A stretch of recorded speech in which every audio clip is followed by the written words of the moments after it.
Welcome everyone! Thank you for joining us for today's webinar. My name is Sir Dave Martin Amodilla. Today, I will discuss the specialized poultry and livestock raising. There have been many developments in poultry and livestock industry in recent years. Greater concentration and specialization on the egg production, chick breeding and market stock of broilers, foddering pigs, cattle, milk byproducts is currently taking place. Any of these are operated as a specialty or sideline, and they can be done under intensive or extensive condition. This wide variety of business opportunities makes possible the supply of various demands. Opportunities are greater each year due to an ever-increasing demand for egg, milk, and meat byproducts of good quality. The development of special egg, broiler, milk, and beef farm brought about improvements in method of marketing. The poultry and livestock businesses is made up of different branches.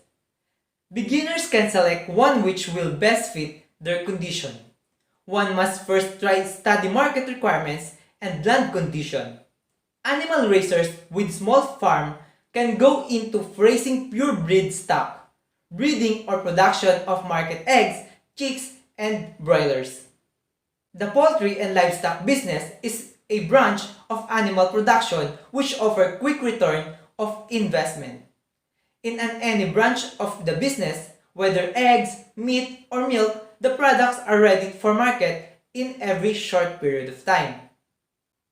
Chicken can be raised in many homes or farms in the Philippines throughout the year. They are found even in the backyards of the city or town's dwellers. There are many reasons why many investors go into poultry raising. These include the following. First, little capital is needed in the business. Number 2, on the farm, during much of the year, chicken need hardly any attention. Number 3, chicken consume large quantities of what would otherwise be waste matter and cost little to maintain. Number 4, chicken meat and eggs are wholesome and universally accepted as food. Number 5, hens are adapted to confinement or to a free range.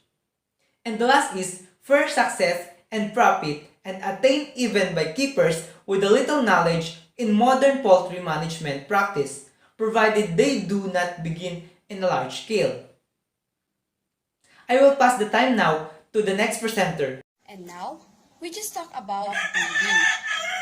Breeding refers to mating poultry for either maintaining or increasing the current flock or for selecting specific individuals for improvement in one or more characteristics, such as for size, weight, egg production, meat quality, behavior, or combinations of factors. And now, we just talk about chicken. The chicken is the most exploited species of poultry, which is utilized for food productions in the whole world. Scientific researchers have been done on this species for past century, and it is still the focus of the present and the future experimentation. In the Philippines, chicken rank is first, while duck is ranked is seconds in economy importance of resources of meat and eggs. Breed of chicken can be classified by its utility. This is based on the purpose of which the breed or variety is the most efficient. The choice of chicken breeds depends on the purpose for which chickens are to be raised. Among chickens, we have 3 breed types: the light breeds, which produce eggs, and heavy breeds, which produce both eggs and meat. We just classified the egg breeding. The egg breeding is characterized by their comparatively small size. They lay large white-shelled eggs, very active and nervous in temperament. They are non-sitters. The early selections of genetic for shown the record for early maturity that may not necessarily be true the modern breed under this class. Example of breeding of egg is Minorca, Leghorn, Anconas, and Mikawa. We have two popular breeds. We have Leghorn and Minorca.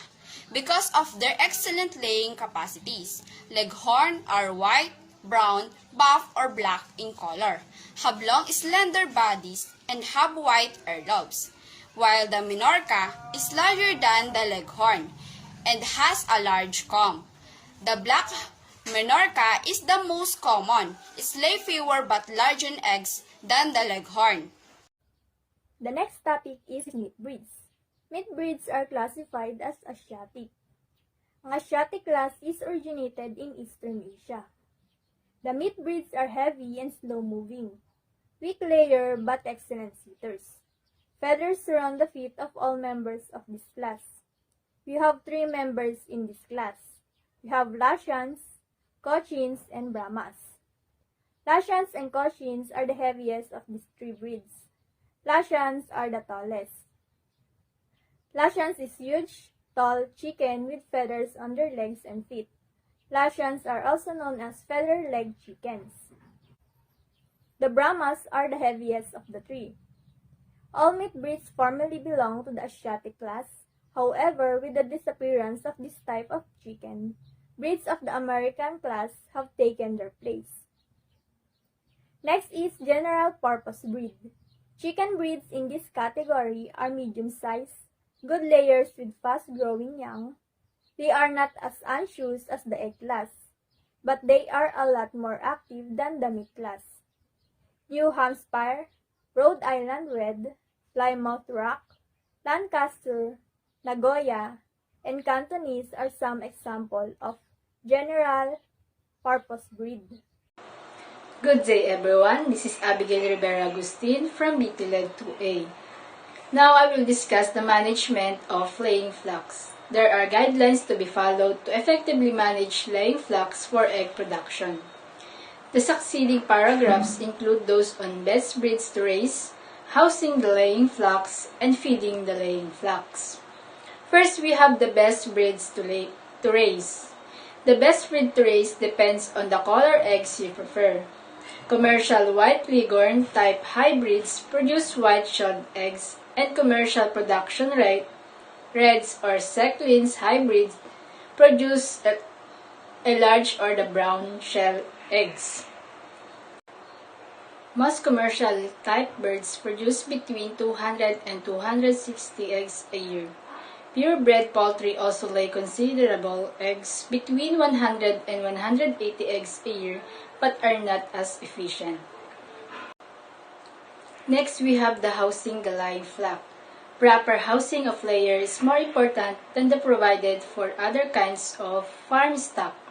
An expensive house is not necessary. A simple house that supplies plenty of fresh water without a draft, admits sunlight, dry and cool, and has plenty of space to keep the birds comfortable is sufficient. The house should be designed to fit the local media. That means, the proper housing ay hindi na kailangan ng expensive na house. Simple house is enough na mayroong fresh air, admits sa sunlight, and may maayos na space para ito ay maging komportable. Feeding the laying flock hence need activity to be healthy. When housed, as in the most cases in the country, they are apt to become lazy and fat unless they are exercised every day. To accomplish this, part of their feed should be scratch feed is given twice. One part in the morning and the other in the afternoon. A scratch feed may consist of the following. In the afternoon, feed such as grasses, kamote or kangkong tops, pechay, cabbage, and mustard leaves should be given to the hens in such amount that they will finish the feed in 20 to 30 minutes. Fresh water should be supplied in the morning. The dry mash feed is open and watering is a must. Sa atin naman na tagapag-alaga, kailangan natin mag-provide ng 3 inches of feeder space per bird. The lip of the feeder should be level with the bird's back height and the true feeder filled only 1/3 to 1/2 full to prevent feed wasted. Hello, I am RK Dalgo from BTLED 2A, so let's move with the roosts. Roosts It is a place where birds regularly settle or congregate to rest at night or where bats congregate in to rest in the day. Place 2-inch by 2-inch boards spaced 12 inches apart and 24 inches above the floor. Provide 6 linear inches of perch space per bird. Laying cycles. Under proper management, pullets should come into production at around 20 weeks of age, and the flock should remain above 60% production to 80 weeks of age. After 80 weeks of age, it is best to molt the flock together if possible.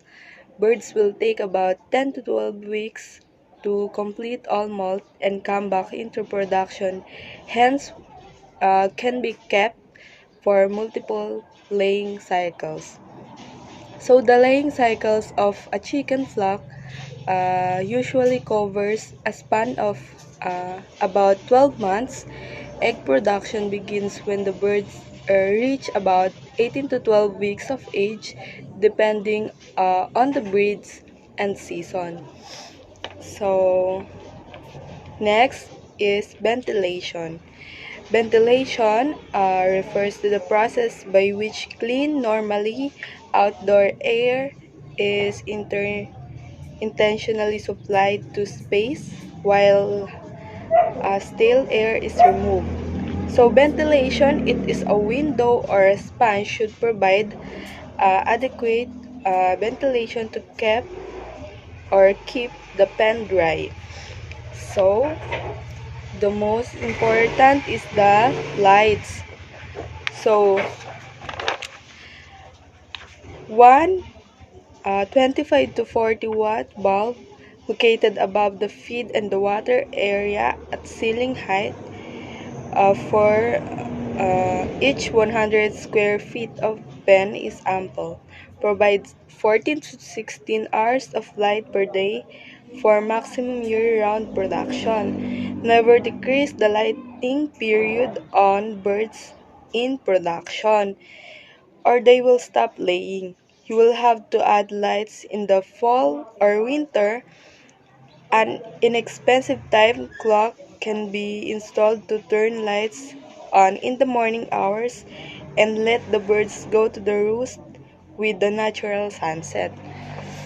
So next is the nests. It is a structure built for certain animals to hold eggs, offspring, and oftentimes and the animal itself. Although nests are most closely associated with birds, members of all classes of vertebrates and some invertebrates nest. So nests provide a minimum of 4 nest boxes and at least one 12-inch by 12-inch nest for every hour hens in your flock. So we should place the nest 24 inches above the floor and away from the roost. Keep the nesting material clean and dry, of course. Collect the eggs often 2 times daily. This will prevent eggs breakage, broodiness, and the potential of egg eating by the flock. So lastly, we have yards. Yards are not necessary if desired confine the birds to an exercise area that provides 5 to 10 feet per bird. Good day, everyone. I am Reyes Patricia Meiji from Beauty Lab 2A.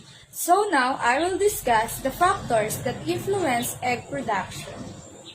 The first factor is separate sexes. Ang isa sa mga pamantayang gawin na sinusundan ng mga matatagumpay na mga manukan upang paghiwalayin ang mga babaeng manok sa mga lalaking manok sa mga kawan. Ito ay kadalasang isinasagawa sa 5 to 6 weeks sa Leghorn breed. Tapos, kapag ka 8 to 10 weeks naman sa mga heavy breed na manok. Next naman is provide yards and range. Dito naman na naglalaan tayo ng lugar kung saan natin iaan yung mga alaga nating mga manok. Tapos, yung mga kulungan. Sa pamamagitan nito, makakabawas tayo ng gastos sa pagkain, sa mga gamit. Pangatlo naman is yung gather egg regularly. Dito, kailangan na araw-araw nating kinukuha yung mga itlog ng manok upang maganda yung quality nito sa market. Kasi kapag hindi natin agad inaalis doon sa kulungan, pwede itong magkaroon ng crack, ganon, madamage dahil doon sa mga manok sa loob. Sa pagkuha ng mga itlog ng manok, gumamit ka ng basket na paglalagyan. Para sure na yung itlog is hindi siya madadamage.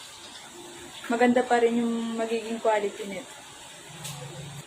Mas mainam din na kinukuha mo yung itlog ng pwede na 2 times a day o 3 times a day upang maiwasan nga yung mga damage ng egg o kaya magka-dirt galing sa inahin ng manok.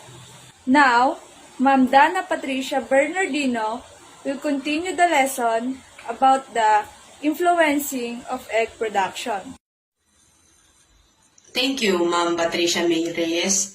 And good day, everyone. I am Donna Patricia V. Bernardino from Viteled 2A, and I'm here to discuss the continuation about the topic Factors Influencing Egg Production.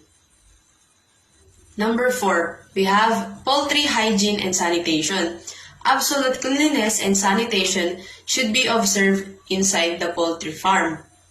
Sanitation should be a way of life. The most effective sanitizer is hot water, detergent, and a brush. Be sure to first use the shovel and scraper. Remove as much filth, litter, organic matter, and debris as possible before trying to sanitize a surface. Chemicals will not substitute for a good cleaning program. They only help clean and sanitize after the shoveling, scraping, and scrubbing is properly completed. Having a small tub of water and disinfectant near the entry of the coop to dip the bottom of your shoes upon entry and exit is a good measure. In sanitizing and cleaning the poultry farm, we should consider the following. First, place new birds in a well-cleaned and dry, sanitized pen.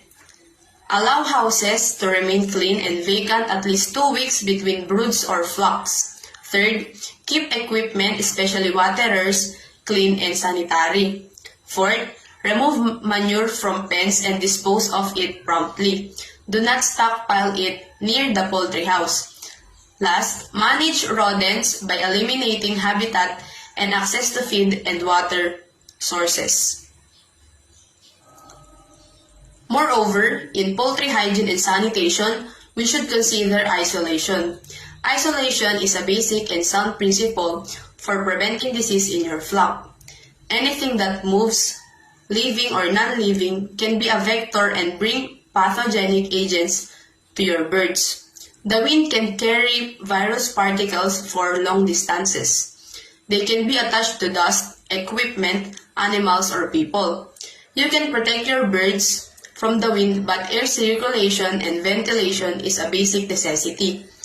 Anything the size of insects and larger must be managed. Strive to keep your birds from being unnecessarily exposed to disease by the following practices. First, purchase only newly hatched chicks or fertile eggs for stock replacement. Second, if you must purchase adult birds, quarantine them for 4 weeks before adding to flock. Third, keep people, dogs, cats, and vehicle out of poultry houses. Fourth, wear clean clothing in your poultry house, especially shoes that you do not wear elsewhere. Fifth, do not enter other people's poultry houses. If you do, change clothes, shoes, and wash prior to working with your own flock. Sixth, screen all openings to control insects, rodents, and wild birds. And last, care for young birds first, then older birds, and finally birds that are ill. Working healthiest to Sickest helps prevent spread of disease to your healthy birds. And last number 5, in factors influencing egg production, poultry parasites and their control. Two common enemies of poultry are red mite and chicken louse. Mites are controlled by whitewashing the coops and spraying the roots and nests once a month with crude oil or kerosene emulsion. There are several species of mites that may be found on poultry. This insect can be spread from farm to farm by infested crates, chickens, or other birds. Common or red mite is a species that does not remain on the host at all times. During the day, this mite finds refuge in cracks and crevices of nests, roosts, and other places in the poultry house. At night, the mites leave their hiding places, find a bird to provide a blood meal, and then head back into hiding. This parasite may go undetected unless the birds are examined during the night. If a flock seems lethargic, the birds are droopy and weak, or they have pale combs and wattles, mites may be the problem. The birds themselves do not need treatment. Instead, a thorough cleaning and insecticide treatment of the house are recommended.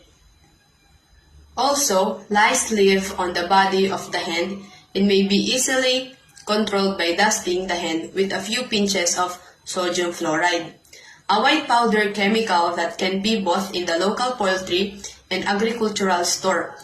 This powder is to be dusted under the feathered on the head and neck, back, breast, wings, and below the end of the chicken cage. Moreover, treating for lice and mites. Lice are not usually an issue in commercial flocks, but may show up in small flock situations. Mites, on the other hand, may be a problem in all sizes of production. As mentioned previously, a good isolation and sanitation program can help prevent problems with external parasites. If external parasites are detected in the flock, there are several chemical treatment options available. And that's all. Thank you for factors influencing egg production. So next, let's move to the next reporter, which is Ma'am Millet de la Cruz. Good day everyone, I am Millet de la Cruz and I am here to discuss the management practices in broiler production. Broiler production is all about how to raise or breed a chicken, kung saan itong mga manok na ito ay gagamitin for meat production. According to the module that was given by Sir Mike, ang pinakamasarap na uri ng chicken ay yung spring chicken or yung mga batang manok. And sinasabi din dito kung saang mga lugar ang may pinakamaraming nag-aalaga ng mga manok for production of meat. And kasama dito or kabilang dito ang Manila, Quezon, Pasay at Caloocan. And sa Metro Manila, Cebu, Legazpi at Davao naman kung saan mataas ang demand para sa mga broilers. Good day everyone, I am Jessa C. Valeriano and I will be discussing the advantages of broiler raising. So before we start, let us first define what is broiler. So generally, the poultry birds which is raised for production of meat is called broiler. So to begin with the advantages, first is it offers anyone in business a healthy, interesting, and invigorating venture. Meaning, yung broiler raising is pakikipagsapalaran siya but in a healthy and interesting way. The second one is work in broiler is not exceedingly heavy and unpleasant, and it carried out largely outdoor. The third one is broiler is constant and detailed. And the fourth one is it is a year-round business and does not need wide and big spaces. Next is there is a quicker return of investment of broiler sold when they reach the age of 3 months. And lastly, if given proper care and good management, broilers yield soft, tender, and delicious meat. For this topic, we will talk about the broiler production and its requirements and what broilers producers must consider to become successful in this kind of business. First is the market types of broilers. The market types of broilers are classified into three groups, which is the large, medium, and small. Large broilers are used extensively as fryers and are great demand during the holiday season, while the medium broilers are very popular and command the highest price during the broiler season. This broiler is the most expensive from the standpoint of both supply and demand, especially during the seasons of high prices. So, to all broilers raisers, they must aim to give products with which market is familiar, uniformity in characteristic such as weight and color, and the condition of the flesh are good in order to market their poultry products. Second is the broiler season and the effects of natural supply. There are fewer social functions or dinner hotels and restaurants which constitute over 85% of broilers consumers have no great demand for broilers during the rainy season. The demand for broilers starts in November and December and continuously increases until the middle of May, or in other words, from November up to until in the middle of May, the supply of broilers in the market constantly increases and there is no great decline until the last week of May when suddenly the price drops because it's rainy season. The profitable season for specialized broilers production is during the months of December, March, and April. So we should know that not all the time, the broilers are very popular and very high demand. Panapanahon lang din yan at may time na sobra itong mabili, may time naman na sobrang tumal. And just like what I've said earlier, broilers ay sobrang napaka-popular, especially during the holiday season. And tumutumal naman kapag tumataas yung presyo dahil sa kakulangan ng supply or kung minsan ay ang pagkakaroon ng flu or anything na sakit na pwedeng maging dahilan kung bakit kumukonti ang mga mamimili nito. Now that I'm done to discuss the numbers 1 and 2, here's Ma'am Desiree Valeriano for the continuation of this topic. Now let us continue. Next is desirable features. In order to follow the requirements and the demand of trade, a chicken should meet the following standards. First is, it should be full-feathered and well filled out, especially the breast and the thighs. Meaning, kailangan yung balahibo niya is walang sira and yung breast and yung thigh niya is malaman.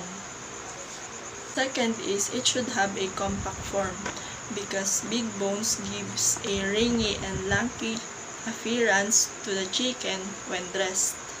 The next one is the meat should be in good quality, meaning the meat is tender, juicy, and free from excessive connective tissue. Next one is meat should have a yellow skin.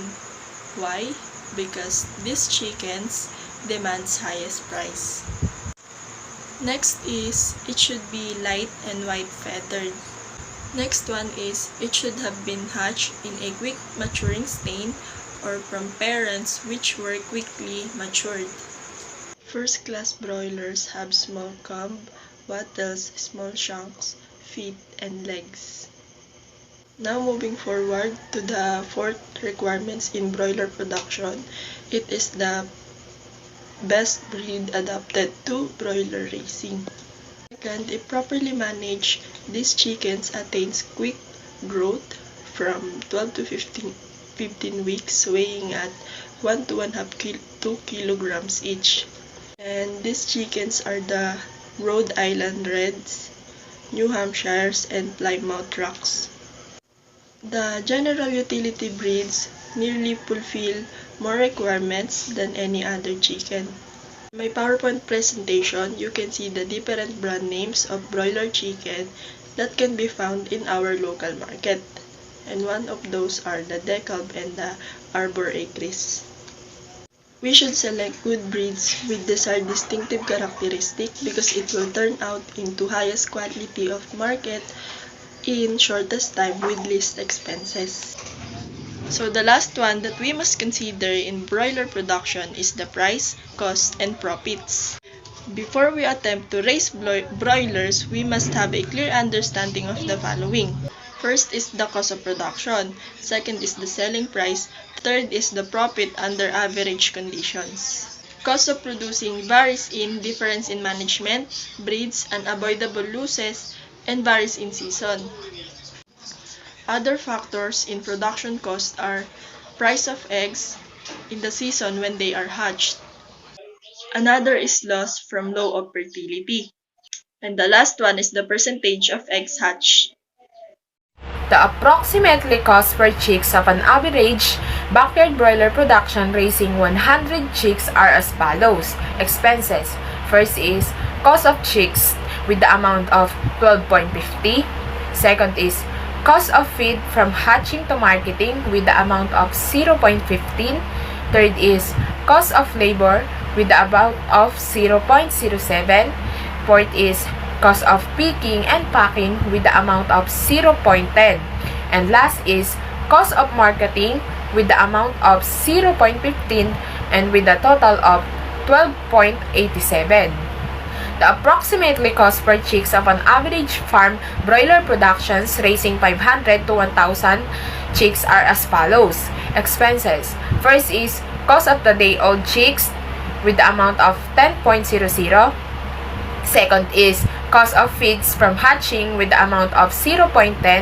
And third is cost of labor including with the amount of 0.05. And lastly is cost marketing including with the amount of 0.10 and with the total of 10.25. Now that we are done with the broiler production and its requirements, let's now move to the management practices in finishing pigs. Good day everyone, I'm Shinsi Sindanung from BTLED 2A, and now let's proceed to the management practices of finishing pigs. Because of the rapid increase of population, our per capita consumption of pork has shown a slight upward trend. For the last 10 years, the amount of pork meat consumed per person has been about 2.5 kg. During the same period, 15 kg of lard were used per person. The number of hogs in the Philippines is not constant but regular cycle appears. It alternately increasing then decreasing in numbers. The Bureau of Agricultural Economics made a census about hog populations. According to them, 86% come from small farm and only 14% come from large commercial hog raiser. So, ibig sabihin, 86% of hog population ay nagmumula sa small farm at 14% naman na hog population ay nagmumula sa large commercial hog raiser.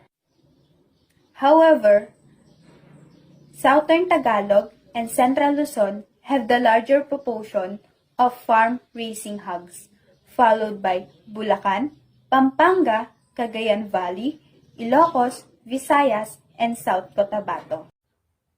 There are many advantages to raising hogs. Any of them are as follows. 1.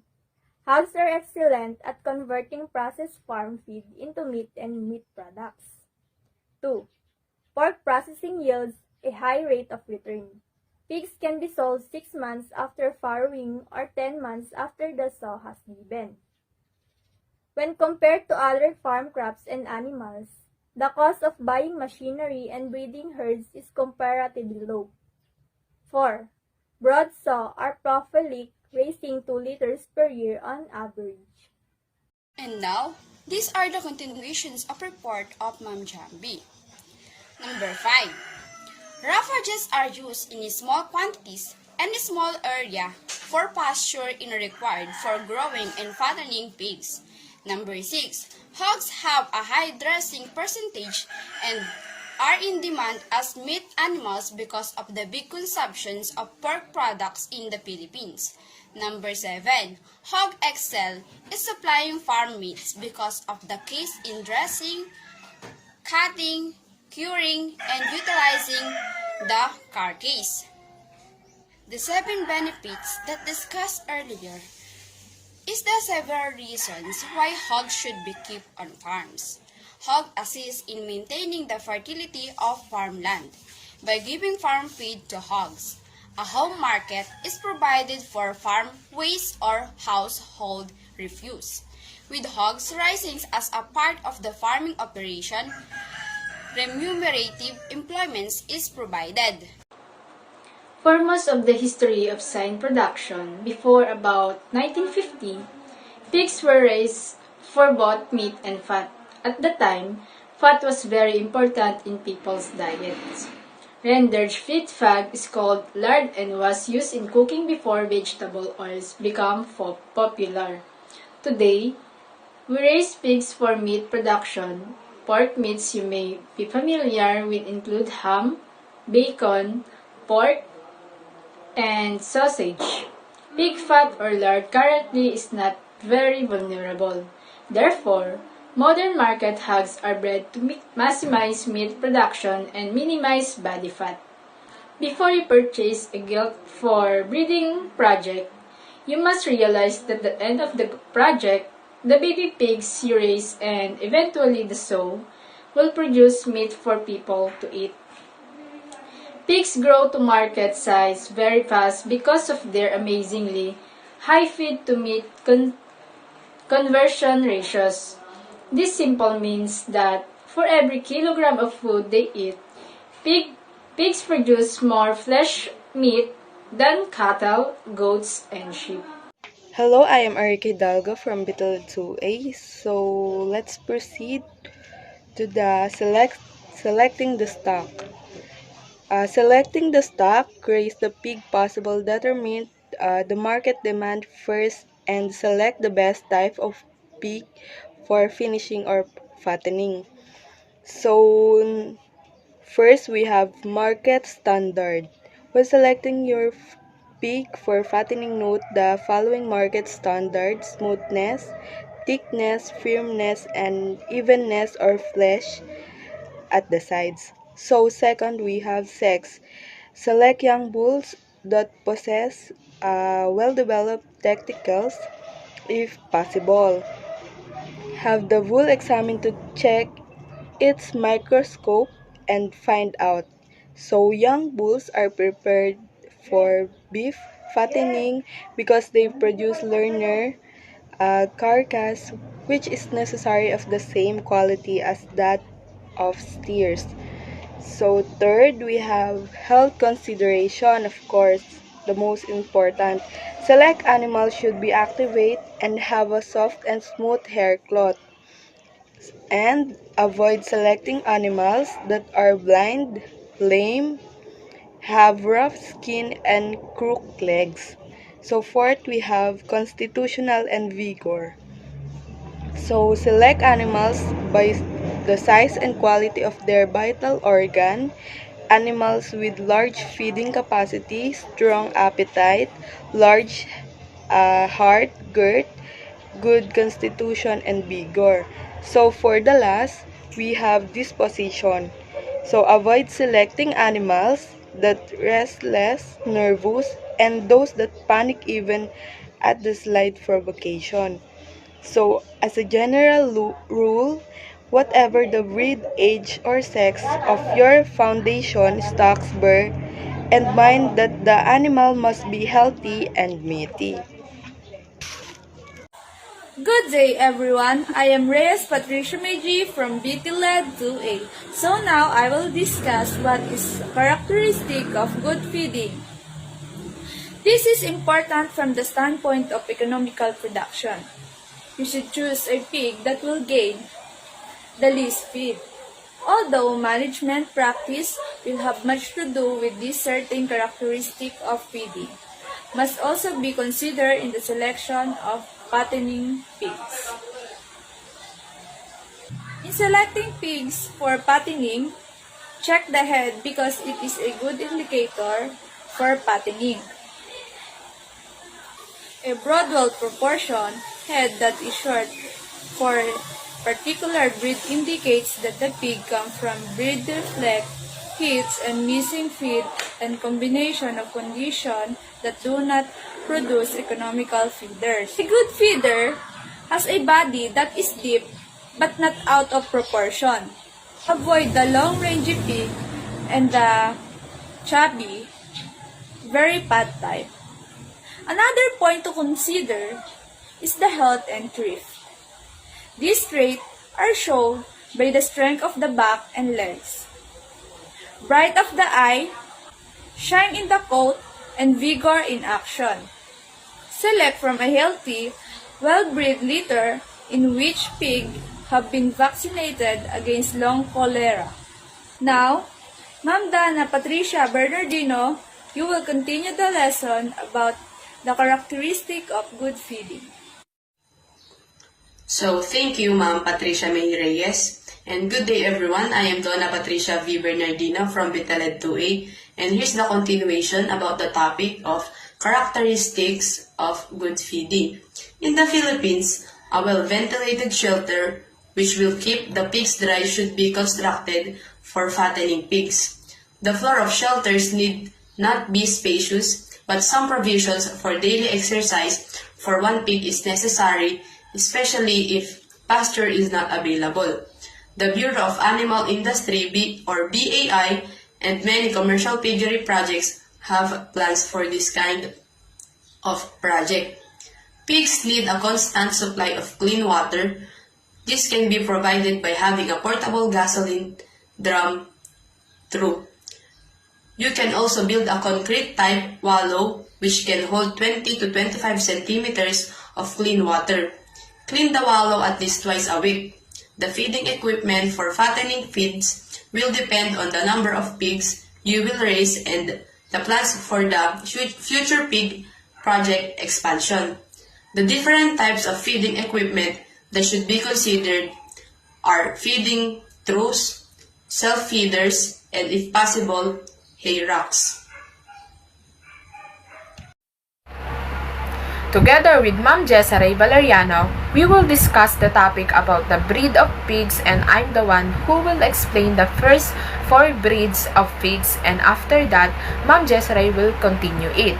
So, let's start. The first breed is what we call Berkshire. It is the most recorded breed of swine in United States.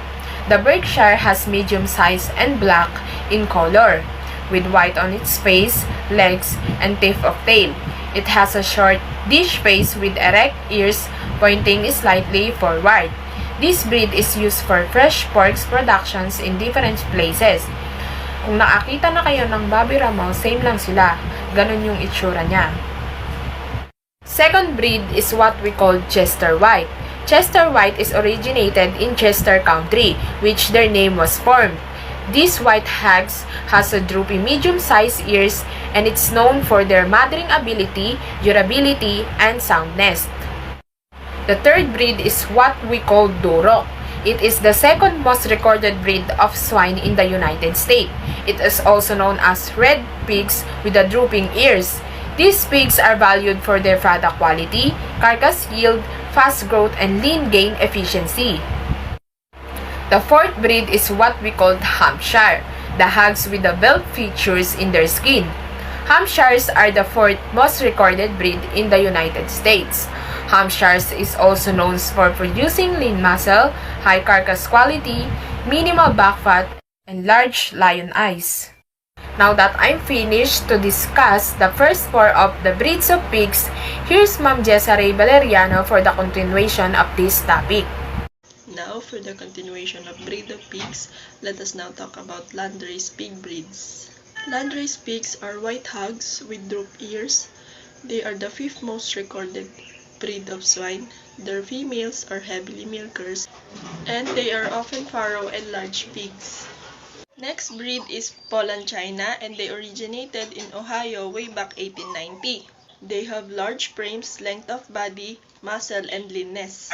They are excellent feeders and they are quiet in their position. Next is spotted pig breeds. They are characterized with their black and white spots. Their spots are known for feed efficiency. Commercial producers appreciate female pig for their productivity, duality, and durability. Now for our last breed for this discussion, we have Yorkshire. They are the most recorded breed of swine in North America. Next is they are white with erect ears. They have the highest population in Indiana, Illinois, Ohio, Iowa, and Nebraska.